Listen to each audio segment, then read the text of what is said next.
This is The Bottom Line, a show designed to help Australian businesses succeed. On the show, you'll hear from leading Australian business owners as they share the lessons they've learned building their companies. You'll learn from their successes, as well as some of the challenges they faced along the way. We also talk to experts from a range of fields who share specialised techniques you can use to improve your business. I'm your host, Savan Tuna, and I'm a director at Alexander Spencer, and I'm really passionate about helping Australian businesses succeed. Artificial intelligence is moving fast, and for many business owners, the challenge isn't what AI can do, but how to actually use it to achieve real results. Today on The Bottom Line, we're joined by Dawid Naude, founder of Pathfindr, an AI advisory firm helping businesses turn emerging technology into practical outcomes.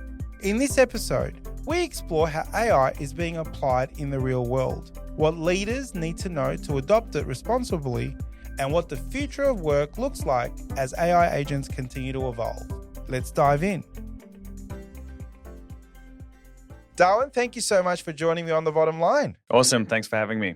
We haven't had an AI topic for a little while, but before we get into AI and all the new things that's happening in our world, I'd love to take it back a little bit and tell us about your journey of where you've come from to where you are now. I've always been a very curious tech tinkerer, always had a fascination. I think a lot of that I can also attribute with a lot of thanks to my mom. When we got our first home PC, like the mid-90s, she could tell that I was really curious about this. And she said, look, play with this computer, do whatever you want with it. If you break it, we'll just get it fixed. And I did. It was in the shop getting fixed so often. It was crazy, but she let me open it and take it apart. But very different to a lot of the other kids, their parents, which was like, look, if you break the computer, you're not going to get to use it again. So I've always had this curiosity, had a couple of different things in my career with tech, with startups, with big corporates before finally launching my own business. I was really completely blown away by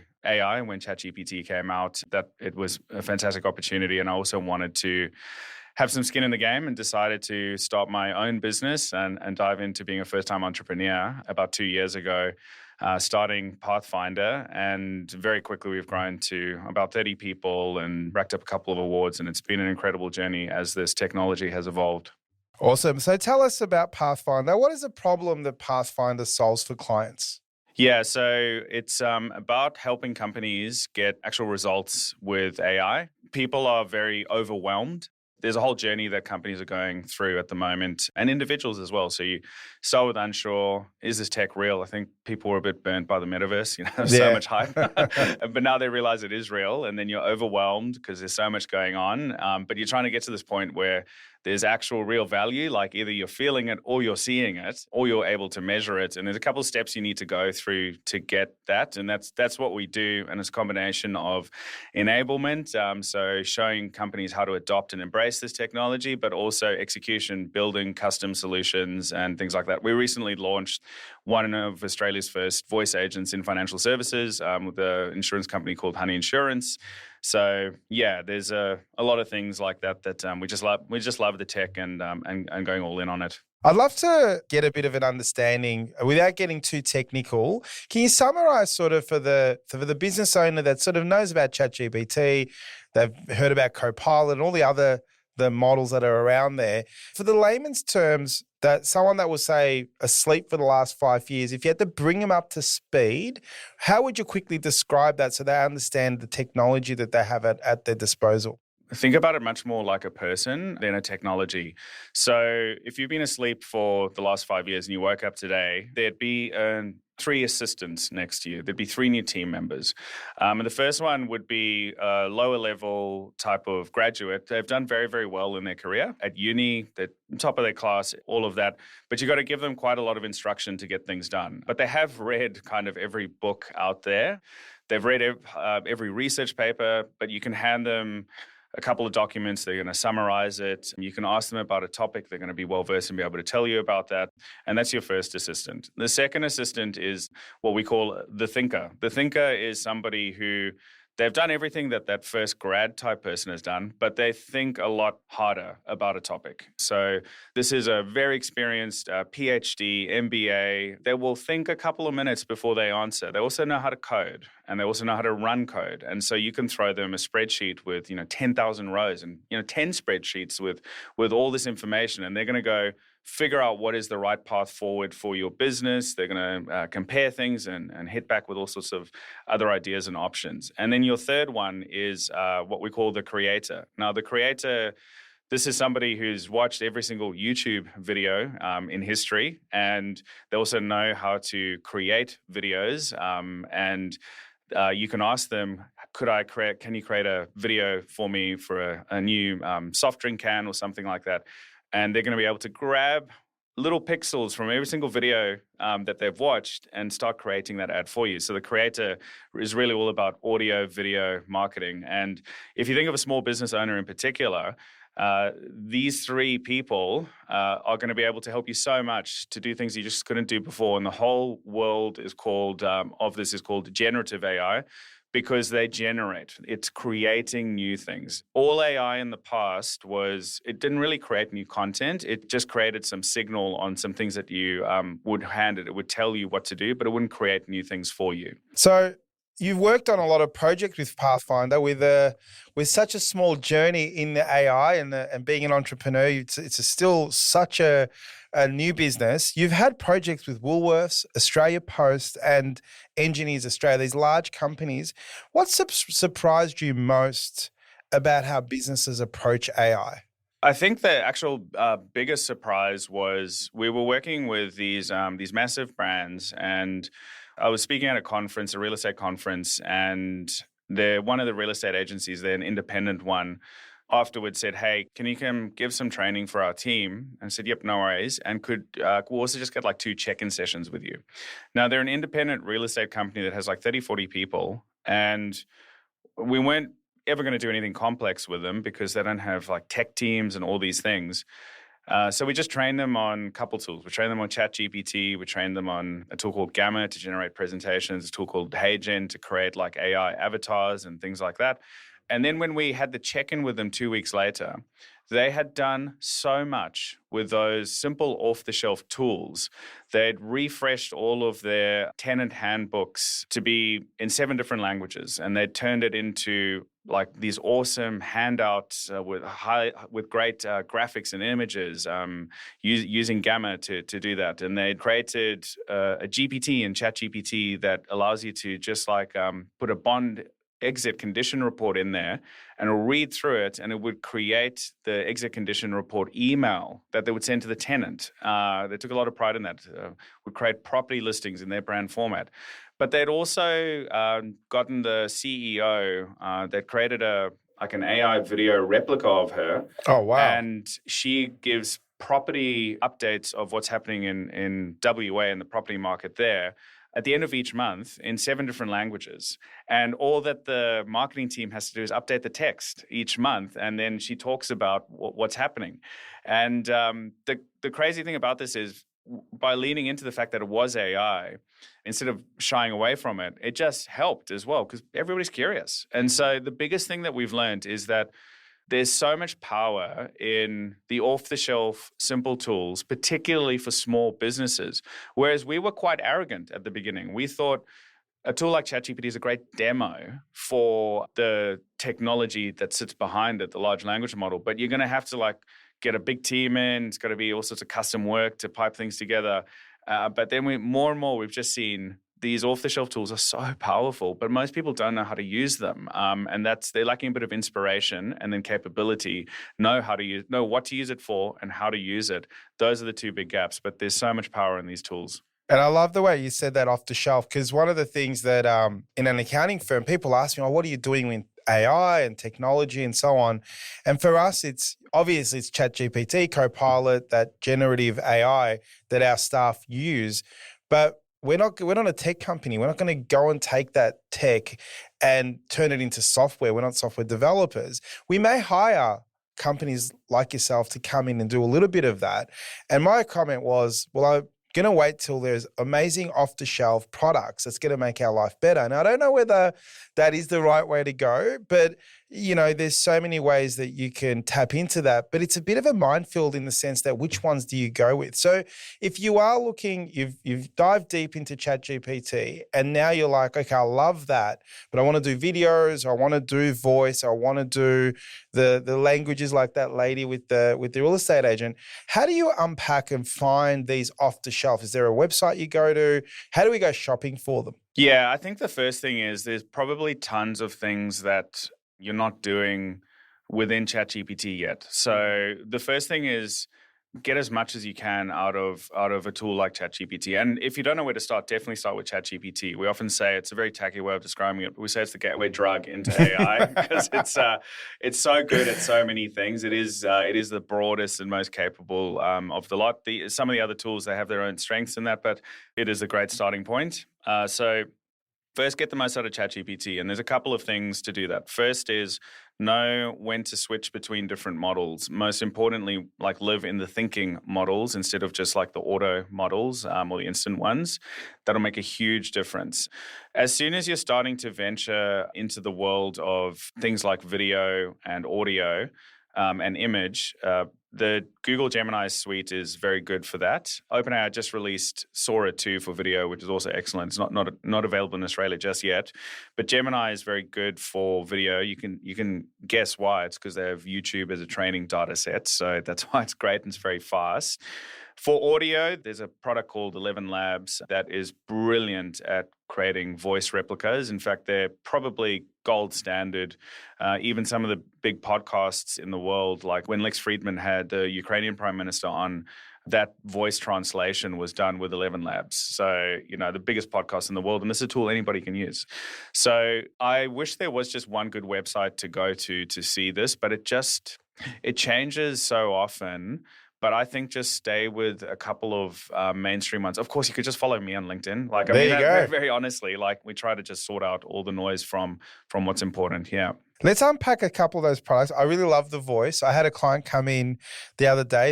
They are sort of in that real estate agent area where they provide sort of safety checks for rental properties. So rental properties in Victoria and some of the other states are required to get a safety check on gas and electrical.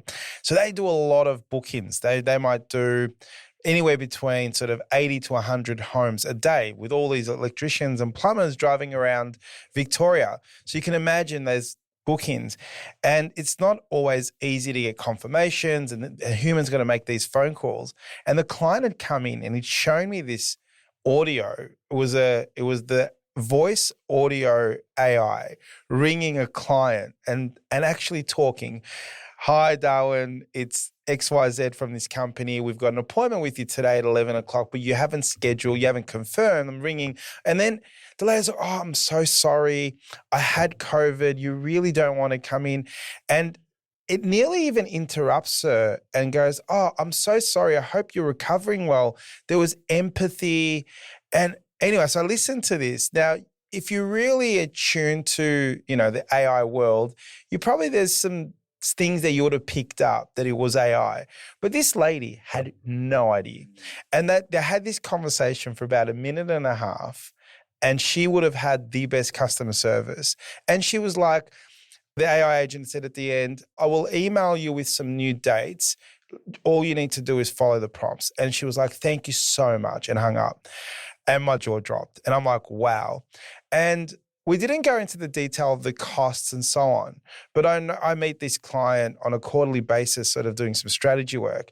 This was not on their radar 3 months prior, and they came in and solved that in 3 months. So it's just amazing what you can do.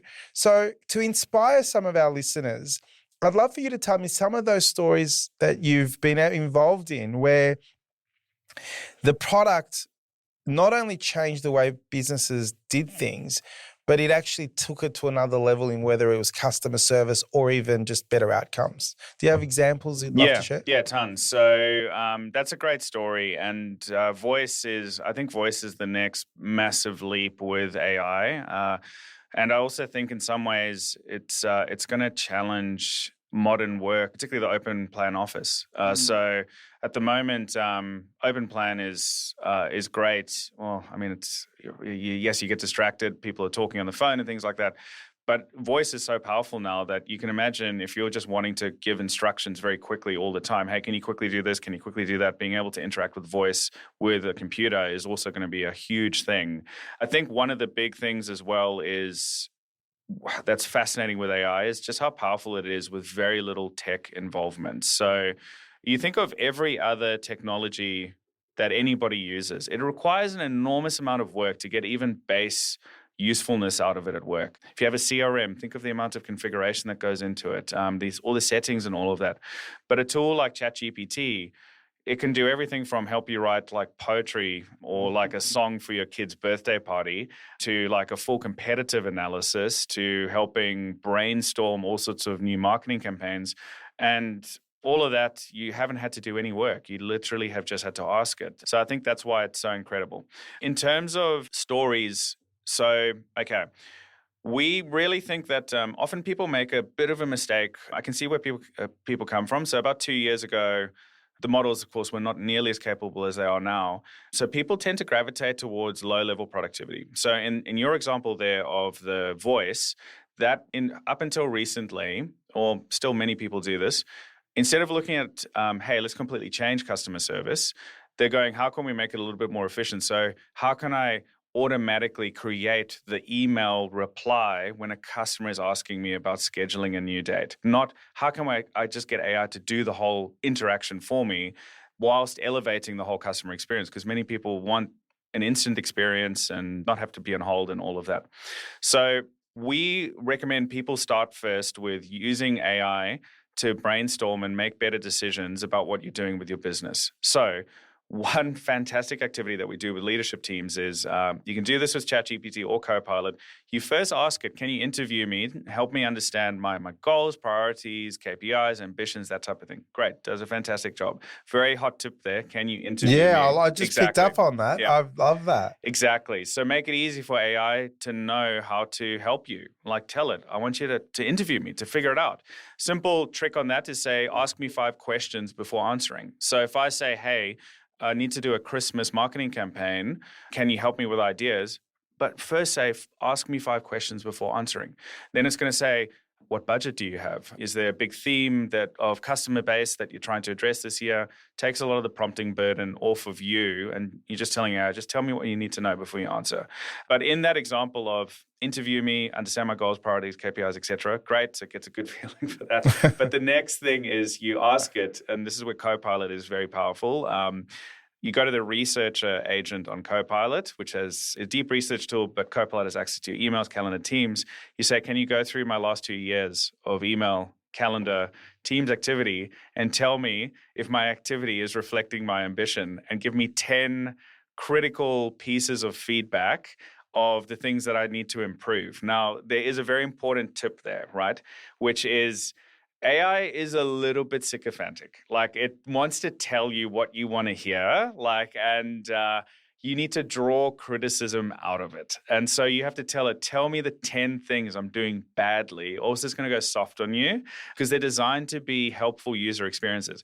But we do this with leadership teams at the beginning of a session, and it takes about half an hour to run. And then later on in the session, as people's results are coming back, it's mind-blowing, right? Their jaws drop. When I did this the first time, it came back and it said the first thing it said was, you're operating like a high-performing project manager, not a business leader.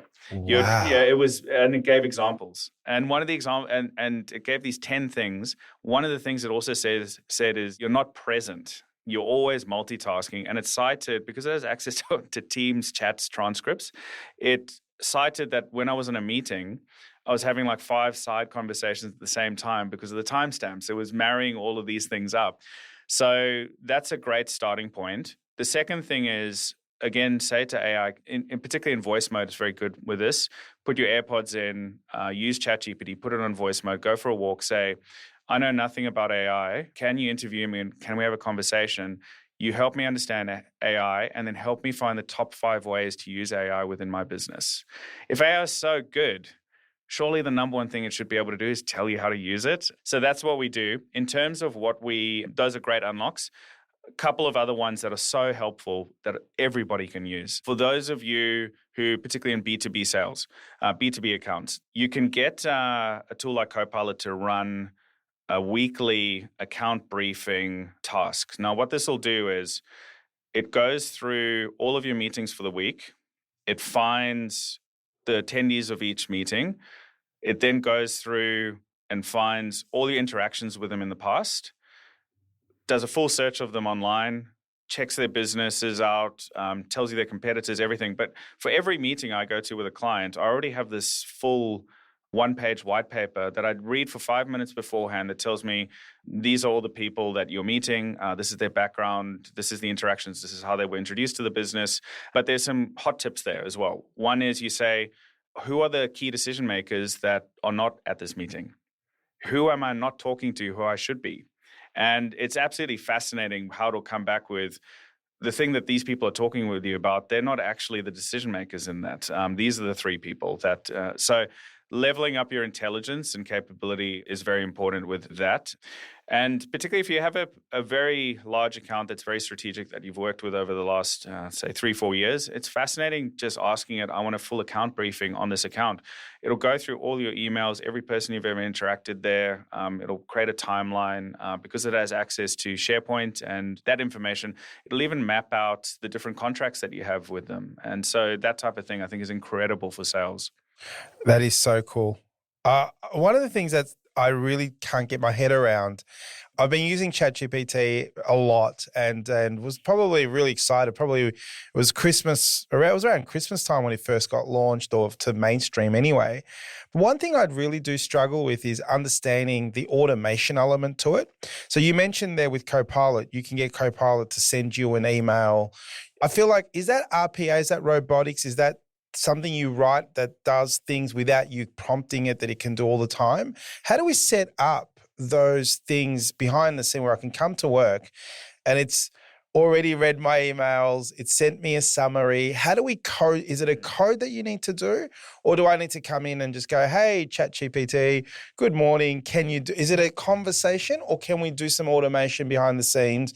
And are they different things? Is automation different? For some of these things, you just need to wait a little bit because they keep adding more and more power within all of the platforms. So if you take a tool like ChatGPT as an example, at the beginning, one of its biggest criticisms was it's not up to date because it wasn't.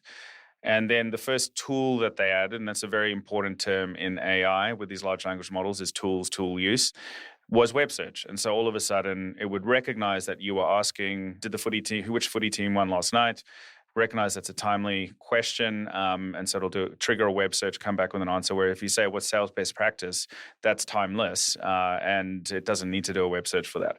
So that was something that was introduced like 6 months after the release. What's been introduced over the last 6 months is connectors. Now, there's a thing called MCP, Model Context Protocol. All you need to know about that is it's the USB-C port for AI. AI is very immature. We don't have protocol standards, interoperability, and MCP is the first step to that. Now, what does that mean? We now have a way where you could, if you had a CRM like HubSpot, they can publish their MCP, which means the other AI platforms can now be connected to HubSpot. And so that now in a tool like ChatGPT, you can connect HubSpot very easily into ChatGPT to reference that information. That's off the shelf. You don't need to pay for somebody to come do work for you. Then ChatGPT started releasing all their connectors into the Microsoft ecosystem. So now you have Outlook and all of that. So a lot of the things Copilot could only do in the past, now other platforms can do as well by accessing these things. The next evolution of this, so if you think of that, that's all that is up until now is context, right? So you're using the information to give an answer. The next step in the evolution is action, actually taking action. And this is now where you're sending an email, not just creating the email to be sent, and then you copy paste. You're actually sending the email, updating the record, all of that. That has just started. And it's possible now. It's in many platforms like Claude. There's a lot of action that it can take for you. You can even do something like can you send so-and-so an SMS about the song I'm currently listening to? It'll do this on a Mac desktop because it has a Spotify connector and these other things. So I think just you don't need additional work to do this. You might just need to wait a little bit to do that thing.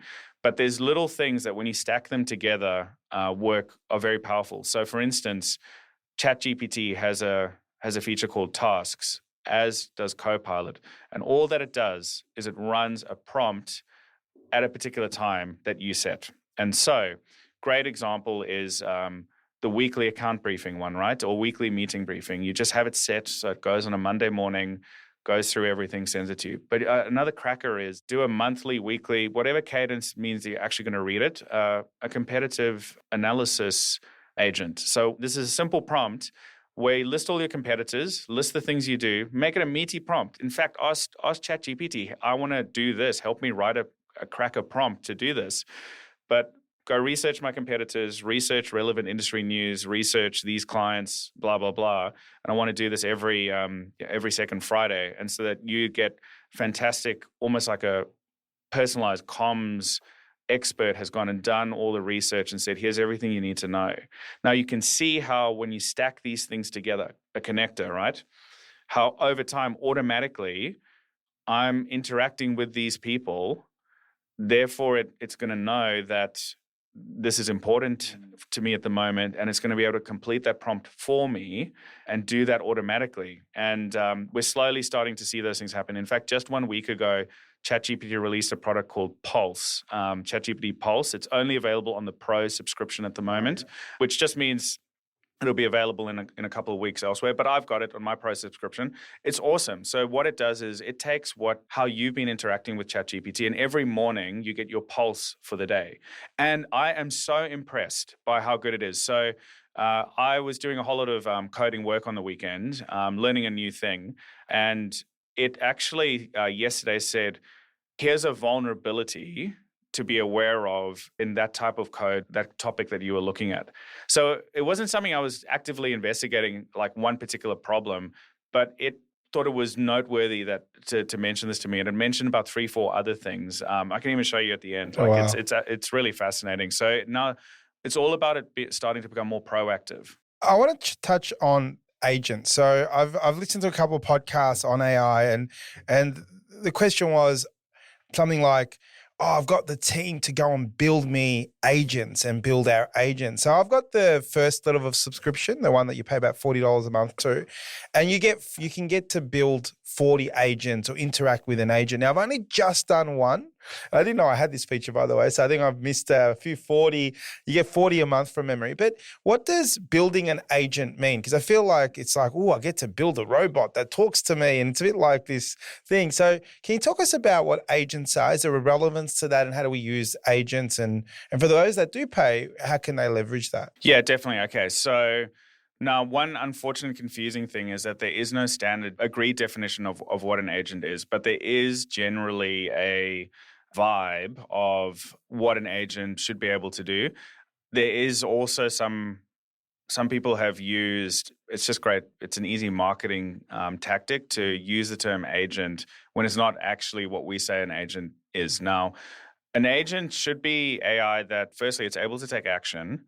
It's able to be given a goal to work towards, and it has a level of autonomy in how to get there. Now, to give you a very real example of how I use just even agent mode within ChatGPT is to find and book parking when I do speaking. Oh, so it does that. So it actually, okay, got it. It actually spins up a web browser, and you can see it'll do this, and it will go do a web search. It'll go find parking for me. It'll get all the way through till it has the actual payment page on. And then it's going to message me and say, can you jump on now? Put your credit card information in to book the parking. Now, it is a bit like watching a robot vacuum at the moment. Like, just don't do it, because you're going to yell at it and be very frustrated because it like bumbles around, but it gets there eventually. Now, there's technical reasons why that is now, and why in a year's time it'll be radically, radically different just in terms of how they're training that. So it needs to have some level of autonomy. Now, if you think of I didn't tell it exactly what parking providers I should go to or anything like that. It kind of figured figured it all out by itself.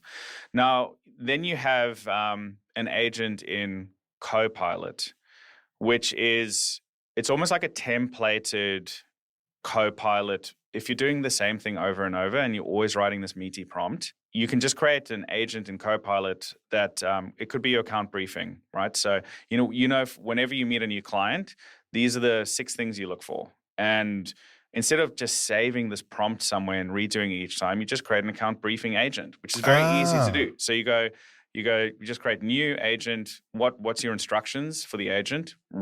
Take your time, write a long one, test it, update it. But the other cool thing that an agent can do is you can point it to some files. So in the case of Copilot, with an agent, you can point it to a SharePoint folder, which is very powerful. So if you think of putting all of your existing customer contracts in a SharePoint folder, creating an agent that is my customer contract analyzer, and now I just need to, and you say in the instructions, you say, look, your purpose is to help me find information about customer contracts really quickly and easily. Now, all I have to do is, and you literally @mention the agent as if you're @mentioning somebody like on Twitter or whatever. So you @mention customer contract agent analyzer. What are the payment terms on Woolies? Enter, and it comes back.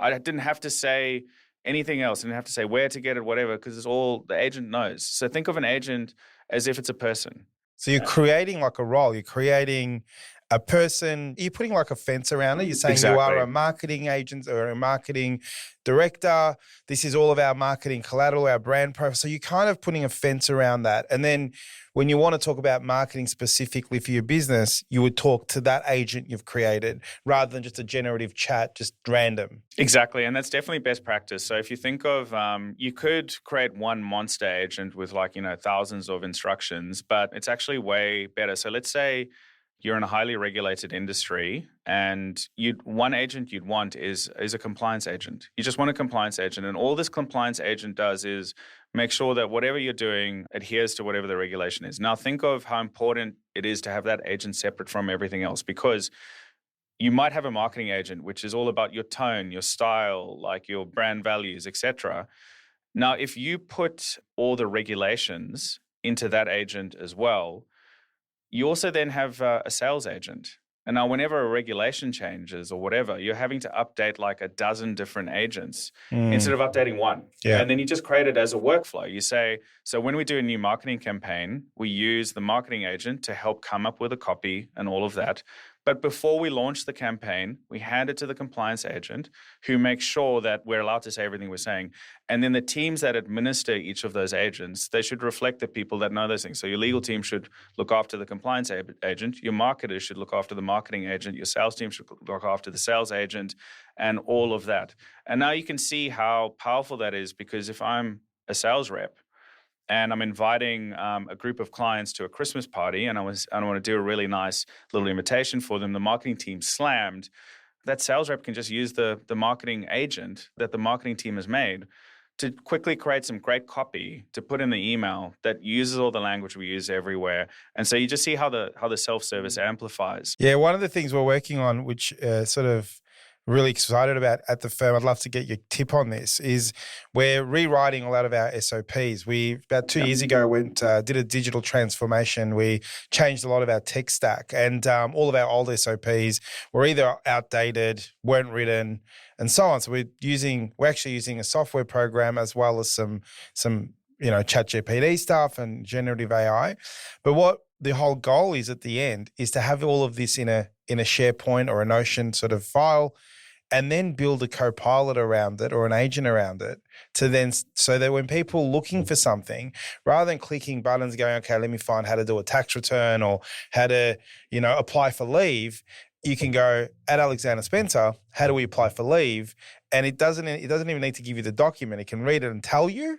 So that's why we want to get it to. And is that so a good thing that I'm doing, or is that It's definitely a great thing. And even with something like Notion, that has a connector that's available right now into ChatGPT. So you can enable that connector immediately, and it'll pull things from Notion for you. Yeah. So there's 2 steps. I think on that whole process you're going through, there's 2 steps. So one is all of these AI platforms have a deep research feature. Now, in the case of Copilot, it's on the left. It's called the researcher under agents. There's two special agents in Copilot. One's the researcher, the other's the analyst. The researcher is for like a lot of complex, like a lot of research uses a different model. And then the analyst is specifically for spreadsheet data. With ChatGPT, you just push the plus and it's deep research.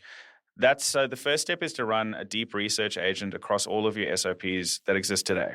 Love that. So now the deep research will take up to half an hour to run, but you want it to take half an hour. This is an important activity that requires depth. And what it'll do is you can tell it, I'm at the beginning of my process. I want you to go through everything, write a list of all of the SOPs we have, consolidate them, tell me where they're overlapping, create some kind of structure for me, find duplicates, all of that. I know this is going to make you laugh because it's so trivial, but I think many people will get it. There's a Canva connector to ChatGPT, okay? And we do our marketing and presentations. We're a Canva shop over a PowerPoint shop. It just kind of looks better. And when the Canva connector was created, we asked a deep research agent to go through all of our Canva and to tell us, and honestly, the prompt was written like this. Can you go, because the file organization isn't great in there anyways, but can you go through all of our Canva documents, find where there's duplicates, naming convention, blah, blah, blah. And it went through 97 different documents and said, these are the ones that are duplicated. These are ones that are mislabeled, and actually came back and said, this is the structure that I propose. It's these 4 categories. But the great thing about that is it went through all of the canvas, not just the file names. And so even if it said untitled, it still went and figured out what it was. Do the same with your SOPs. And then it'll be able to come back and say, I propose at the moment you have 37 SOPs and these many formats and blah, blah, blah. I think you only need 6, and these are the categories, and this is how you break it down, and this is the standard terminology across these. So do that as step 1, is use it as to figure out the whole process. To like baseline and understand everything, and then step 2, use it to create the new variation of the SOPs so that the language is really nice, it's really standardized, things like that.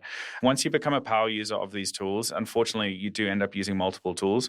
We find that Claude is a way better writer than the other tools, and it just writes nicer. They've put so much work into that. If you ever listen to any of their design team on a podcast or something like that, it's a real passion of theirs. So you may literally take all of that SOP ideas and instructions of how you want it structured in the future. So might have used ChatGPT for the research and the intellect, but you're going to use Claude now for the writing. The creator, that's the 3 buckets of the assistant thinker creator. You might use Claude for the writing. So you don't have to, but it's definitely an approach that you can do. Yeah. It sounds like a whole new sort of degree or knowledge that we need to consume and learn.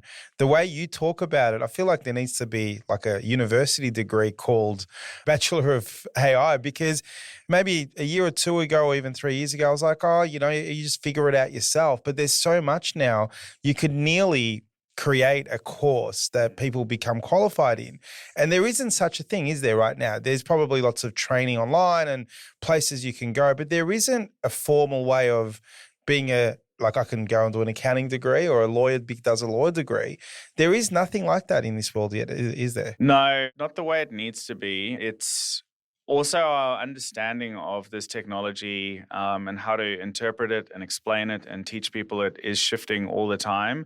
So I think we've also very recently realized that if you want to be an AI company, you want to really go all in on AI, you need to reimagine your ways of working and your whole workflows to be much easier for AI to leverage it. Because there are some things that are very, very hard for AI, but very easy for people, and vice versa. And the most classic example of this is PowerPoint text.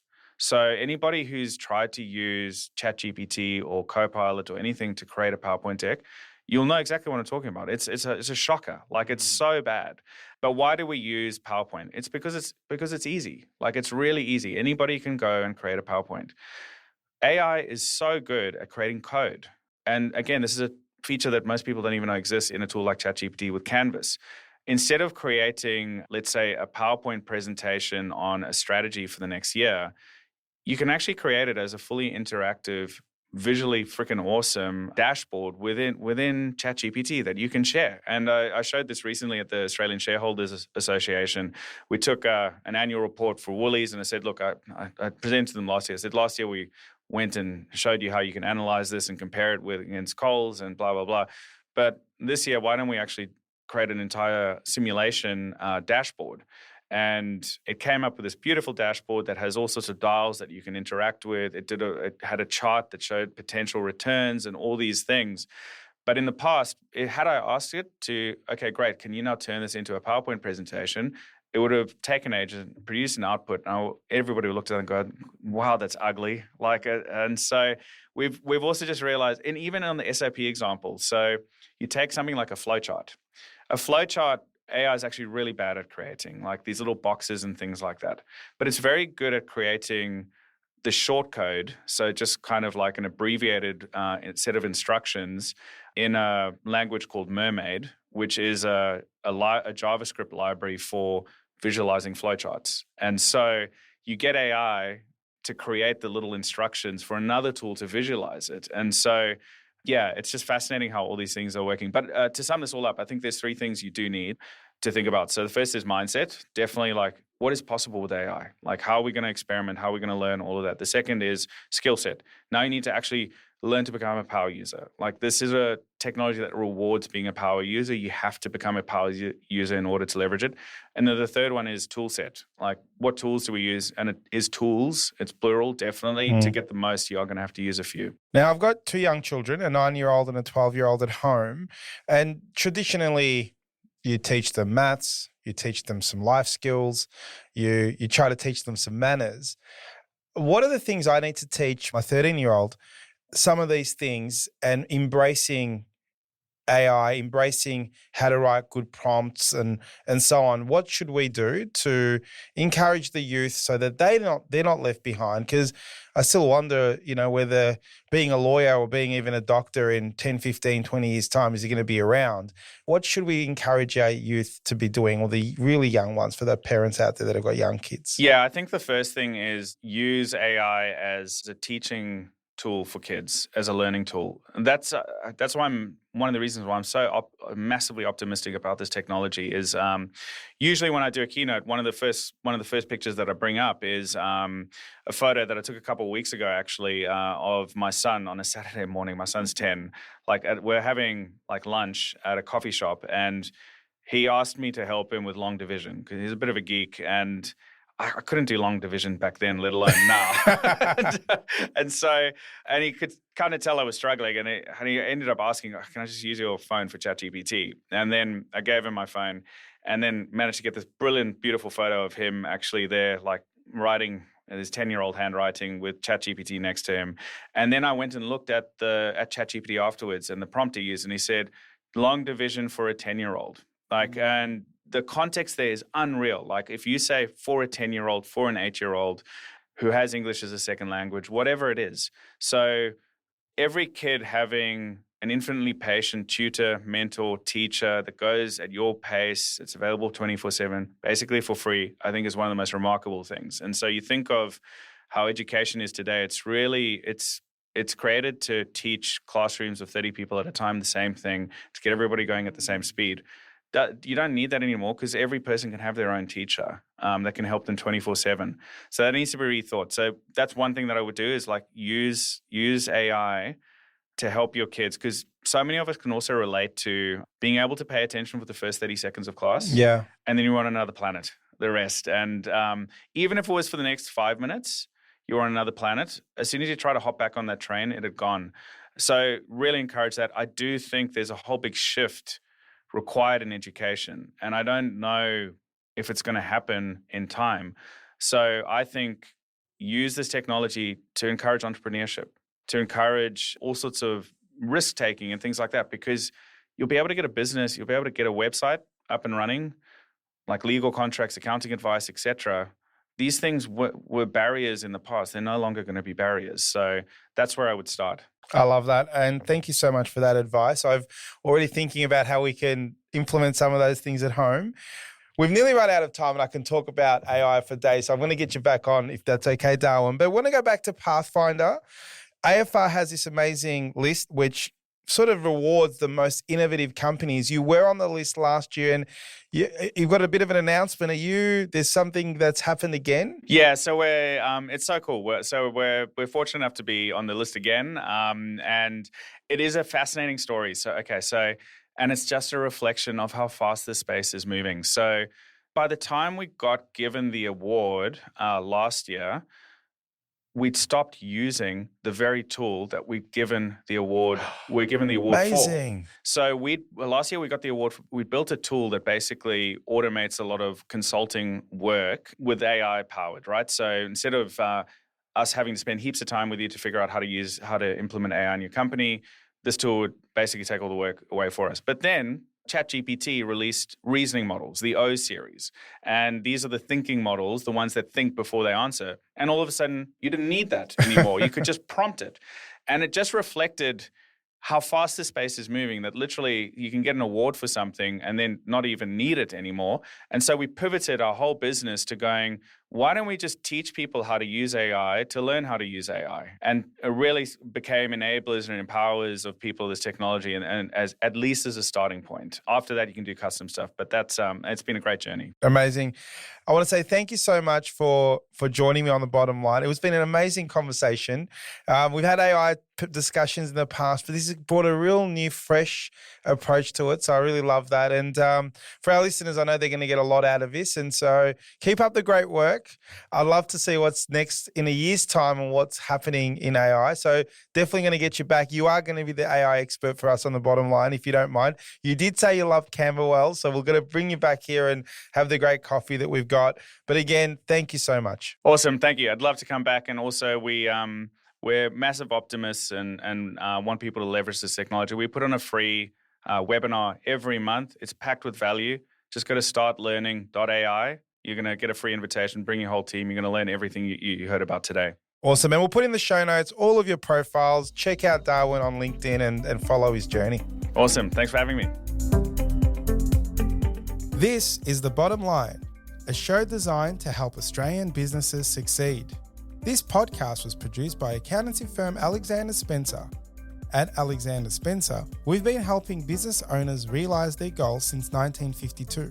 And we play a pivotal role in developing, implementing, and supervising the business goals and strategies of our clients. To find out how we can help your business succeed, head to our website, alexanderspencer.com.au. To make sure you don't miss an episode of The Bottom Line, be sure to subscribe to or follow the show in your podcast app. And while you're there, leave us a 5-star review. It really helps others find the show. I'm Savan Tuna, and we'll be back next episode with more tips to help you transform your business. And that's The Bottom Line.